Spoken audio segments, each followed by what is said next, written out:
Hello అండి, ముందుగా అందరికీ నాగు స్వయం సమాచారం ఛానల్కి స్వాగతం. ఈరోజు మన వీడియోలో అంటే భగవద్గీత పారాయణంలో మనం 5వ అధ్యాయం అయినటువంటి కర్మయోగంలో 19వ శ్లోకం గురించి ఈరోజు ఇక్కడ చెప్పుకోబోతున్నామండి.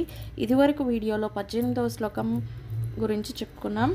ఏదేమైనా కూడా దేహాలు ఎన్ని ఉన్నా ఆ దేహాల అన్ని భాగాల్లోనూ నివసించి ఉండే దైవం అయితే శ్రీకృష్ణుడు ఒక్కడే. మన దేహం అని మనం ఫీల్ అవుతాం, కాకపోతే అనేక దేహాల్లో నివసించి ఉన్నవాడు భగవంతుడే అనే సారాంశాన్ని మనం ఇంతకుముందు వీడియోలో అయితే చెప్పుకున్నాం. ఇక ఈరోజు ఈ శ్లోకంలో అయితే ఇహైవ తైర్జిత సర్గో ఏషాం సామ్యే స్థితం మనః నిర్దోషం హి సమం బ్రహ్మ తస్మాత్ బ్రహ్మాణితే స్థితః. ఇహ ఈ జన్మలో ఏవా నిశ్చయంగా తై వారిచే జీత అంటే జయింపబడ్డాయి, సర్గ జన్మ మృత్యువులు, ఏషాం ఎవ్వరి, సామ్యే సమచిత్తులలో, స్థితం నెలకొని ఉన్నదో, మనస్సు, నిర్దోషం దోషరహితులు, హి నిశ్చయముగా, సమం సమచిత్తలతో అంటే బ్రహ్మములాగా, తస్మాత్ అందుకే, బ్రహ్మాని బ్రహ్మములో, తే వారు స్థితులై ఉంటారు. అంటే ఎవరి మనసులు సమానత్వములో సమచిత్తులతో నెలకొని ఉన్నాయో వారు అదివరకే జన్మ మృత్యు స్థితులను జయింపబడినవారు. వారు బ్రహ్మములాగా దోషరహితులు. ఆ విధంగా వారు అదివరకే బ్రహ్మములో స్థితులై ఉంటారు. భాష్యం ఏంటంటే ఇక్కడ ఎవరైతే స్థిరత్వం కలిగి ఉంటారో అంటే వాళ్ళు జన్మ మరణాల మృత్యువుల యొక్క అవగాహన ఇదివరకే జయించి ఉంటారు. పైన పేర్కొనబడినట్లుగా మనస్సు యొక్క సమచిత్తత ఆత్మానుభూతికి చిహ్నము. నిజంగా అటువంటి స్థితిని పొందిన వారిని భౌతిక స్థితులని, ముఖ్యంగా జన్మ మృత్యువులను జయించిన వారుగా భావించాలి. మనిషి ఈ దేహంతో తాదాత్మ్యము చెంది ఉన్నంత వరకు బద్ధజీవునిగా భావింపబడతాడు. కానీ ఆత్మానుభూతి ద్వారా అతడు సమచిత్తత స్థితికి చేరుకోగానే బద్ధజీవనము నుండి ముక్తుడవుతాడు. ఇంకొక రకంగా చెప్పాలంటే అతడు ఈ భౌతిక జగత్తులో ఇక ఏమాత్రము తిరిగి జన్మించక మరణము తరువాత ఆధ్యాత్మిక ఆకాశములో ప్రవేశిస్తాడు. రాగము కానీ ద్వేషము కానీ లేని కారణంగా భగవంతుడు దోషరహితుడు. అదేవిధంగా జీవుడు రాగము కానీ ద్వేషము కానీ లేనప్పుడు తాను కూడా దోషరహితుడై ఆధ్యాత్మిక శక్తిములో అంటే ఆధ్యాత్మిక అంశంలోకి ప్రవేశించడానికి యోగుడవుతాడు. అటువంటి వ్యక్తులను అదివరకే ముక్తులుగా పరిగణించాలి. వారి లక్షణాలు ఈ క్రింది విధంగా వివరింపబడ్డాయి. ఇక్కడ ఏం చెప్పబడుతుందంటే రాగద్వేషాలకి ఎక్కడ స్థానం నెలకొనక ఉంటుందో వాళ్ళే భగవంతులు. అంటే అలాంటి వాళ్ళు ఆధ్యాత్మిక వైపుగా ప్రవేశించడానికి అర్హులు. భగవంతుణ్ణి పూర్తిగా తెలుసుకోవడానికి ప్రయత్నింపచేయబడ్డ నిజమైన ఆధ్యాత్మిక తత్వులు అని చెప్పవచ్చు.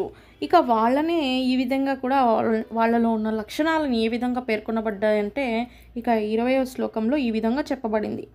నః ప్రహృష్యేత్ ప్రియం ప్రాప్య నోద్విజేత్ ప్రాప్య వాప్రియం స్థిరబుద్ధిరసంనోధో బ్రాహ్మవిద్ బ్రాహ్మణి స్థితః.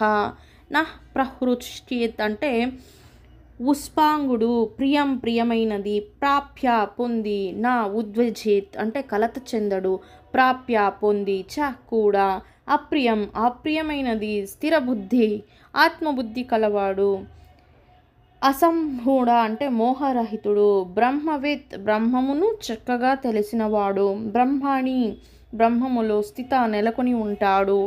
ఏదైనా ప్రియమైనది లభించినప్పుడు ఉప్పాంగడము కానీ అభిప్రాయమైనది కలిగినప్పుడు శోకింపబడును కానీ చేయనివాడు అంటే స్థిరమైన బుద్ధి కలిగిన వాడు మోహరహితుడై భగవద్ జ్ఞానము తెలిసిన వాడైన వ్యక్తి అదివరకే బ్రహ్మములో నెలకొని ఉంటాడు. అంటే వానికి రాగద్వేషాలన్నింటినీ మరిచి ఉన్నాడు. కాబట్టి బ్రహ్మం ఏంటి, పరబ్రహ్మం ఎవరు, ఇదివరకే తన యొక్క జ్ఞానాన్ని పొందినవాడై ఉంటాడు.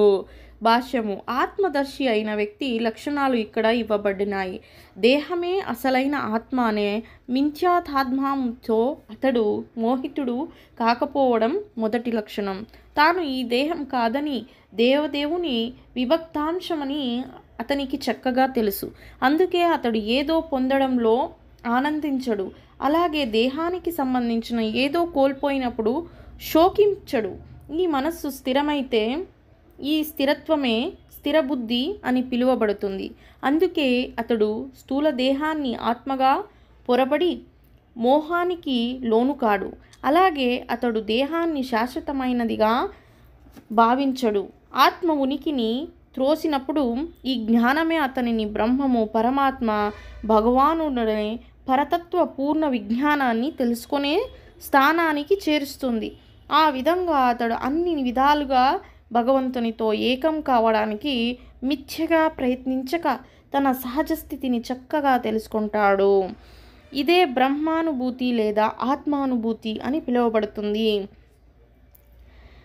అంటే నేను భగవానునికి సమానం అనుకోకుండా తన ఆత్మ బలాన్ని తెలుసుకుంటాడు. అలాగే బ్రహ్మానుభూతిని పొందుతాడు, ఆత్మానుభూతి కలుగుతాడు. తన స్థూలకాయాన్ని ఆత్మని ఇక్కడ తను అలాంటి భ్రమలో అయితే ఉండడు. అటువంటి స్థిరమైన చైతన్యమే కృష్ణ భక్తి భావనని పిలువబడుతుంది. అంటే ఇక్కడ ఏమని చెప్పారంటే,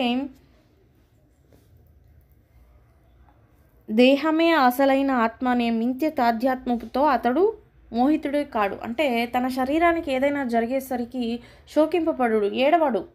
ఏదైనా లాస్ జరిగితే తను కృంగిపోడు. అలాగే ఏదైనా తనకి లాభం పొందినా కూడా చాలా ఆనందాన్ని వ్యక్తపరచడు. స్థిరత్వం కలిగి ఉంటాడు, స్థిర మనస్థితి కలిగి ఉంటాడు. ఇలాంటి అసలైన బ్రహ్మ జ్ఞానం కలిగిన వాళ్ళే, అంటే బ్రహ్మానుభూతి కలిగిన వాళ్ళే, ఆత్మానుభూతి కలిగిన వాళ్ళే కృష్ణ భక్తి భావనకి దగ్గరగా ఉంటారు. ఇదేనండి వాటి వీడియో. మన ఛానల్ని ఇదివరకు ఎవరైతే సబ్స్క్రైబ్ చేసుకోలేదో నలుగురికి మన వీడియోస్ని షేర్ చేయండి, సబ్స్క్రైబ్ చేసుకోండి. ప్రతిరోజు వచ్చే ఈ యొక్క భగవద్గీత శ్లోకాలని వినడానికి ఎంచక్కా ట్రై చేయండి. ఆధ్యాత్మిక వైపుగా అడుగులు వేయాలనేదే నా ఏకైక లక్ష్యం. ప్రతి ఒక్కరూ ప్రతినిత్య జీవితంలో ఒక హాఫ్ అన్ అవర్ అయినా ఆధ్యాత్మిక వైపుగా అడుగులు వేయడానికి ప్రయత్నించాలి. Thank you for watching.